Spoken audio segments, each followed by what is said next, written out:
ఉపాధ్యాయులకు ఆహ్వానిత అతిథులకు తల్లిదండ్రులకు మరియు నా తోటి విద్యార్థులకు స్వాతంత్ర దినోత్సవం శుభాకాంక్షలు. ఈరోజు మన జీవితంలో ఎంతో గర్వించదగ్గ రోజు. మన భారతదేశంలో స్వాతంత్రం పొందిన రోజును గుర్తు చేసుకుంటూ ప్రతి సంవత్సరం ఆగస్టు 15న స్వాతంత్ర దినోత్సవం జరుపుకుంటాం.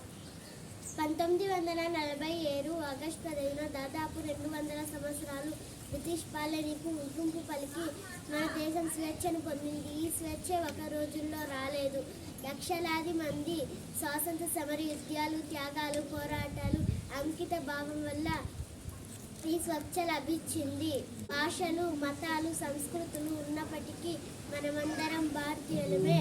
భిన్నత్వంలో ఏకత్వం ఉన్న మన దేశ ప్రత్యేకత.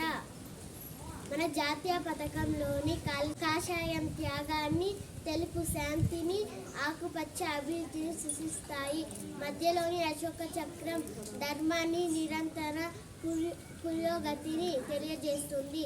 విద్యార్థులుగా మనం బాగా చదవాలి, ఉపాధ్యాయులను గౌరవించాలి, తల్లిదండ్రుల మాట వినాలి, చెట్లు నాటాలి, పరిశుభ్రాన్ని పాటించాలి, నిజాయితీ, క్రమశిక్షణ, దేశభక్తి వంటి మంచి విలువలను అలవరించుకోవాలని ఇవే దేశ రుచిని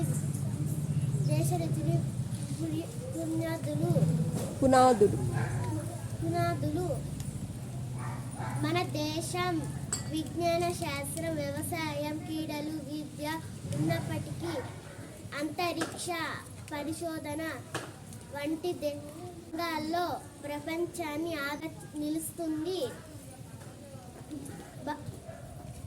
మనం కూడా దేశాన్ని ఉన్నత స్థాయికి తీసుకొని వెళ్ళే బాధ్యత మనందరిది.